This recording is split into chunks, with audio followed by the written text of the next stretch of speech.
Okay. Today we're going to talk about psychology and motivation. Motivation is a complex topic since it spans mainly in all areas of psychology. However, in the past 2 weeks, we tried our best as a team to explain the different types of psychology according to the psychologist's point of view. Like any topic in psychology, motivation can be studied from the 5 main approaches that we have been introduced in the behavioral science lectures. But first, let us understand what is motivation. Motivation is what initiates, maintains, and guides a goal-oriented behavior. And for someone to have motivation, you must have motives that let the 3 components of motivations come to life. These components are activation, which is your decision to initiate a behavior. Second, it is persistence, what keeps you going, regardless to the obstacles you face. And finally, it is intensity, which is the concentration does to pursue a certain goal. And now we're going to explain its approach in detail.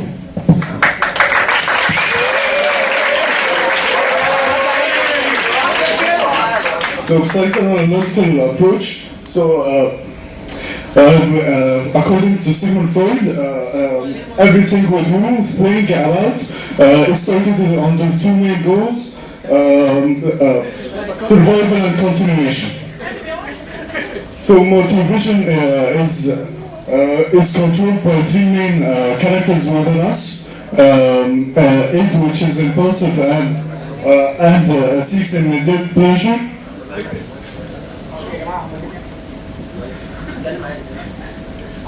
Ego, which is balance between pleasure and pain, and superego, which is responsible for our conscience.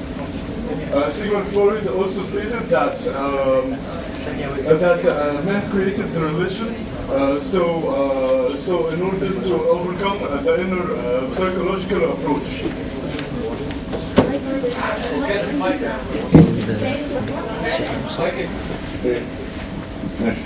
Our motives are controlled by the conscious under 2 main theories: the eros, which is the desire to live, and the thanatos, which is the desire to die.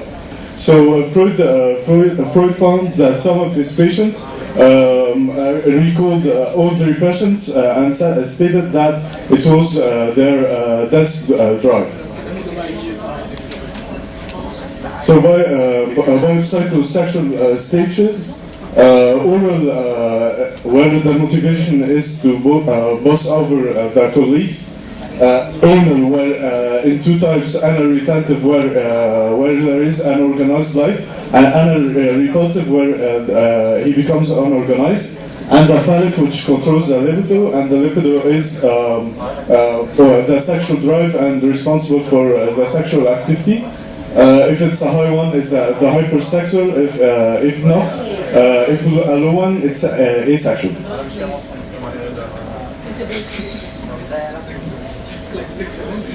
So biological approach definition is changes in behavior are caused by changes and in the chemistry or the structure of the brain on the molecular and cellular level.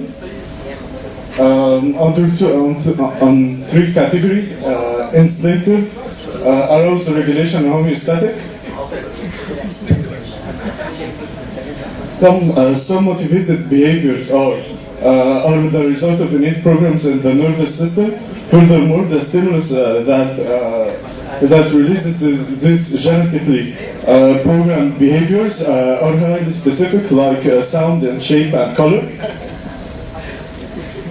The study of mechanisms that change the arousal level of the human being, the emotional manifestation are caused by changes in the arousal level.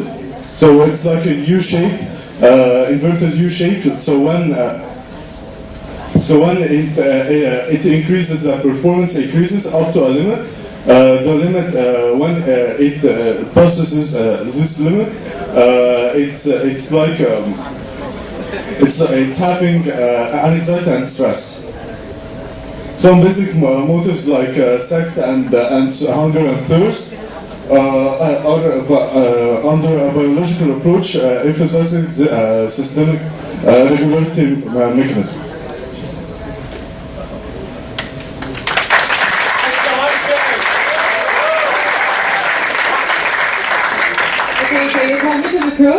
It is basically the response to external stimuli in a way that your brain, in a logical, systematic way. Okay? I'm specifically going to talk about the expectancy value theory, which stresses that the probability of occurrence of behavior is according to your perception of the goal value and your expectation of reaching it. Okay?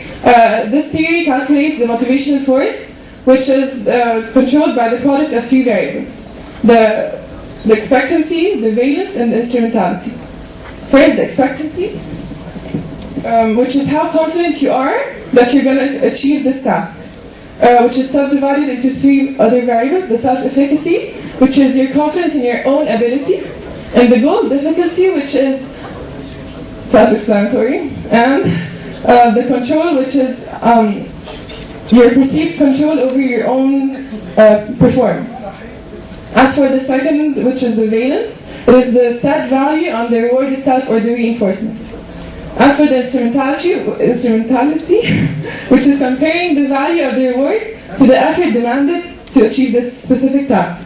So we can say that the instrumentality is low if the reward doesn't satisfy or is just not worth the effort exerted. An example of this theory is a student approaching his final exams and he's trying to decide whether to study or not. So if he really cares about his grades, then we would say that the instrumentality and valence are high. But at the end, his self-confidence is what's going to determine the motivational force.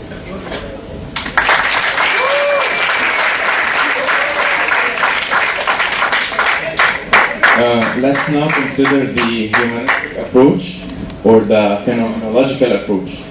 The humanistic approach deals with our conscious actions and our free will. How our behaviors are determined by our free will. The best motivation theory that describes this approach is the intrinsic approach of motivation. In intrinsic motivation, we have an inner desire and we are guided by our own will to achieve a particular goal. Let's have some examples. Oprah Winfrey, for instance, was said to be a bad presenter, and actually she became one of the most famous TV shows presenters. Another example is Walt Disney. He was said to be not creative, but he became the main reason for many smiles drawn over young faces. All these great figures share the ability to motivate themselves. They all practiced and excelled at what we call the intrinsic motivation. Let's now shift to the behavioral approach. As you know, the behavioral approach of psychology deals with the external stimuli and how external stimuli affects our behaviors. We talked about the intrinsic motivation. Let's now consider the extrinsic stimulation, the extrinsic motivation. To show you the link between motivation and the behavioral approach, let me share with you a personal experience. Most of you know that I spent a year abroad. I did my first medical year in France, and then I came back. At this decision, many of my friends and relatives criticized me, and one of them said to me literally, "أبقى خلي المحلاوي والبنهاوي ينفعوك." للي مش عارف، المحلاوي والبنهاوي هم أكبر مدرجين في المين كامبس في المين ستريم. These words can affect my behavior in two ways. I can consider it as a negative reinforcer. I'm going to link this with the operant conditioning we studied before. I can consider these words as a negative reinforcer. In this case, these words will affect me negatively and will put me down. On the other hand, I can consider it as a positive reinforcer because I will be willing to prove to these persons that being in Egypt will not prevent me from being a relevant student or in the future a doctor of quality. Let's now shift to it.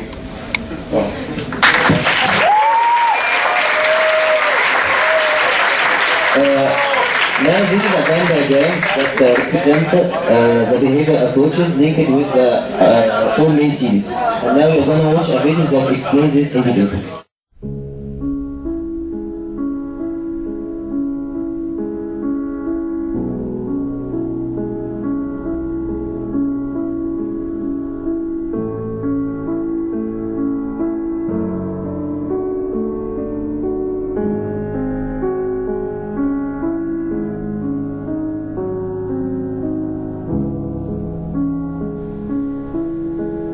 Motivation is defined as the force that initiates, guides, and maintains goal-oriented behaviors. It is what causes us to take action. Motivation can be placed under the different psychological approaches. The forces that lie beneath motivation can be biological, behavioral, cognitive, psychoanalytical, or humanistic. Researchers have developed a number of different theories to explain motivation. Each individual theory tends to be rather limited in scope. However, by looking at the key ideas behind each theory, you can gain a better understanding of motivation as a whole. The main 4 theories to be discussed are the instinct, incentive, drive, and arousal theories of motivation.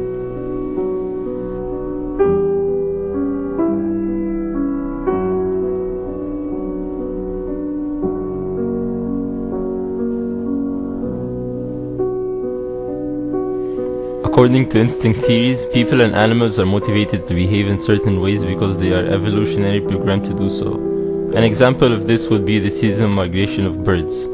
These birds do not learn how to do this. It is instead an inborn pattern of behavior.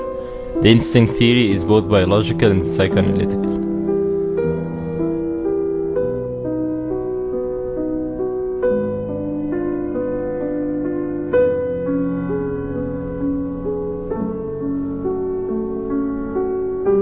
According to the drive theory of motivation, people are motivated to take certain actions in order to reduce the internal tension that is caused by unmet needs. For example, you might be motivated to drink water in order to reduce the internal state of thirst. This theory is useful in explaining behaviors that have a strong biological component, such as hunger or thirst. The problem with the drive theory of motivation is that these behaviors are not always motivated purely by physiological needs. For example, people often eat even when they're not really hungry. The drive theory could be considered as both biological and behavioral.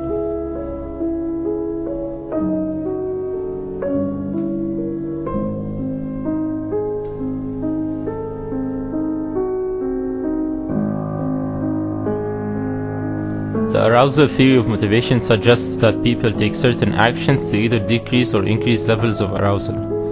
When arousal levels get too low, for example, a person might watch an exciting movie or go for a jog. When arousal levels get too high, on the other hand, a person will probably look for ways to relax, such as meditating or reading a book. According to this theory, we are motivated to maintain an optimal level of arousal, although this level can vary based on the individual or the situation. The arousal theory is considered as behavioral, biological, and cognitive.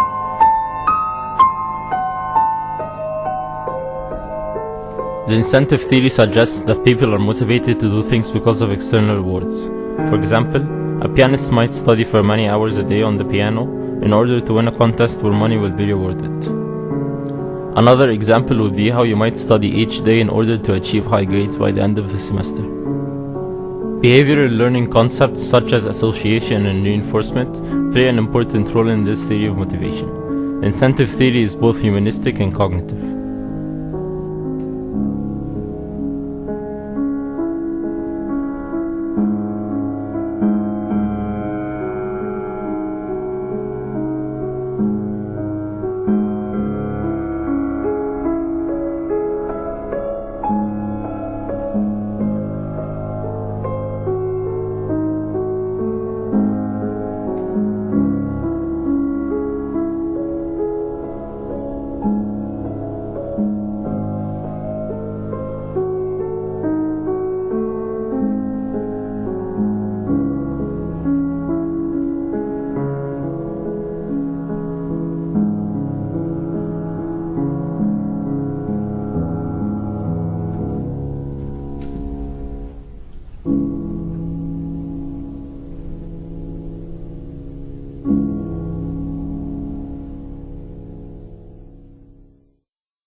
And now we're going to talk about how to motivate yourself.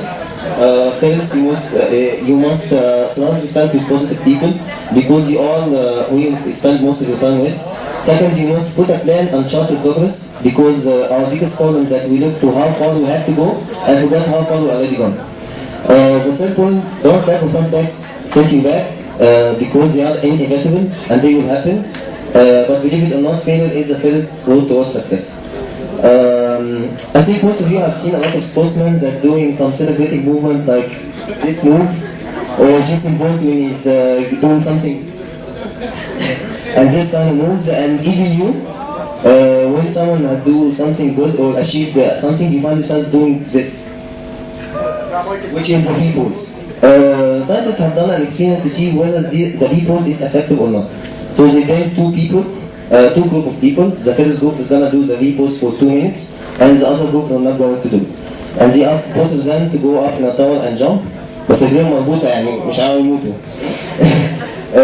And then they calculated the time taken for each group to jump. The first group have taken less than 10 seconds, and the other group have taken less than 30 seconds. Which means that the group have done the V pose have done it in 3 times faster than the other group. So they have done the researches and they found that the V pose increases the testosterone hormone, which is the drive hormone which is drive for dominant. And this hormone is also produced in women. Not only this, they also found that it lowers the level of cortisol hormone by 25%. So I think if you should do it before entering a TBL exam. So that's it. We have finished our presentation. I hope you liked it and thank you for listening.